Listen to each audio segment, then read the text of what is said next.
Hello what's up everybody, my name is Nick and welcome back to my YouTube channel let me flow. Guys, आज हम बात करेंगे RRB technicians recruitment से जुड़ी नई अपडेट्स के बारे में। जैसे कि आप सभी जानते ही हैं कि कल फॉर्म भरने की लास्ट डेट खत्म हो चुकी है और आरआरबी जोन में करेक्शन करने का मौका भी अब खत्म हो चुका है। तो अब केवल फॉर्म मॉडिफिकेशन का ऑप्शन खुला है, जो कैंडिडेट्स अपने भरे हुए फॉर्म्स में कुछ चेंज कर सकते हैं या फिर कुछ करेक्शन कर सकते हैं। तो चलिए अब जानते हैं कि किन किन कैंडिडेट्स को ये सुविधा मिलेगी, कौन कौन से करेक्शन किए जा सकते हैं और किन किन चीजों को नहीं करेक्ट किया जा सकता। जैसे कि अब मॉडिफिकेशन की प्रोसेस शुरू हो चुकी है और इसे 17 अक्टूबर से 21 अक्टूबर 2024 तक कर सकते हैं आप। ये केवल 5 दिनों के लिए अवेलेबल है, इसलिए ध्यान ये रखिएगा कि अगर आपको कोई करेक्शन करना है, अगर आपको कुछ भी चेंज करना है तो इसे टाइम से ही कर लीजिए। अगर आप मॉडिफिकेशन के लिए योग्य हैं तो आपको इसके लिए एक छोटी सी फीस भी जमा करनी होगी। ये जो प्रोसेस है वो ऑनलाइन ही की जाएगी, जहां पर आप अपने फॉर्म्स में कुछ जरूरी करेक्शंस कर सकेंगे। कौन कौन कर सकते हैं फॉर्म में मॉडिफिकेशन?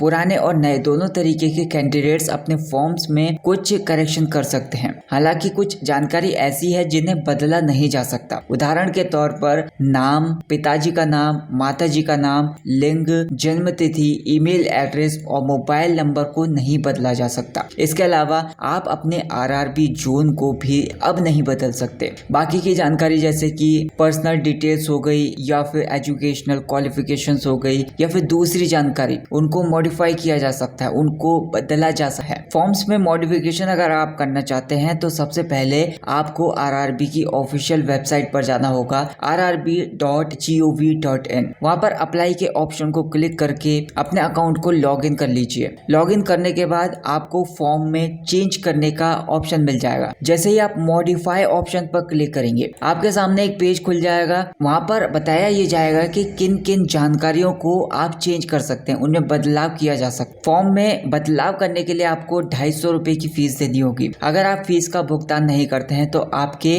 किए गए बदलाव लागू नहीं होंगे और आपका पुराना फॉर्म ही मान्य होगा। अगर आप बदलाव करना चाहते हैं तो फीस जमा करना ना भूलें। एक बार फीस जमा करने के बाद ही आपका फॉर्म सक्सेसफुली मॉडिफाइड हो जाएगा। पुराने और नए कैंडिडेट्स के लिए कुछ बदलाव हैं, जैसे कि पुराने कैंडिडेट्स जिन्होंने पहले से ही फॉर्म भरा है वे कुछ निश्चित चीजें ही बदल सकते हैं, लेकिन वे अपनी पर्सनल जानकारी में कोई बड़ा बदलाव नहीं कर सकते हैं। वहीं नए कैंडिडेट्स जो अभी अभी फॉर्म भरे हुए हैं वे अपनी पर्सनल जानकारी जैसे कि अपना मैरिटल स्टेटस या फिर अपना रिलीजन या फिर लैंग्वेज प्रेफरेंस, आइडेंटिफिकेशन मार्क्स और कास्ट बदल सकते हैं। इसके अलावा वे अपनी एजुकेशनल डिटेल्स में भी सुधार ला सकते हैं। पुराने जो कैंडिडेट्स हैं वो अपनी एजुकेशनल क्वालिफिकेशन में कोई बदलाव नहीं कर सकते। जो भी जानकारी उन्होंने पहले भरी हुई थी वही मान्य होगी। हालांकि इसके अलावा अगर उनके पास कोई दूसरा एडिशनल क्वालिफिकेशन है जिसे वे जोड़ना चाहते हैं तो वे इसे जोड़ भी सकते हैं, लेकिन इसके लिए भी उन्हें 250 रुपए की फीस जमा करनी पड़ेगी। जो नए कैंडिडेट्स हैं वे अपनी एजुकेशनल क्वालिफिकेशन में आसानी से करेक्शन कर सकते हैं और जरूरी सुधार कर सकते हैं। लेकिन नोट करने वाली बात यहाँ पर यह है कि अगर आपने कुछ भी गलत जानकारी पहले से ही भरी हुई है और उसे सही नहीं किया आपने तो आपका फॉर्म रिजेक्ट हो सकता है। इसलिए अगर आपको लगता है कि आपने फॉर्म में कोई गलती की है तो उसे टाइम से सुधार लीजिए। तो गाइस, इस वीडियो का कंक्लूजन यही है कि आज की इस वीडियो में मैंने बात की थी आरआरबी टेक्नीशियंस भर्ती में फॉर्म मॉडिफिकेशन से जुड़ी हुई जानकारी के बारे में। अगर आप रेलवे में नौकरी पाना चाहते तो अपनी तैयारी को जारी रखिए और समय रहते सभी जरूरी बदलाव कीजिए। अगर आपको कोई भी सवाल है तो हमें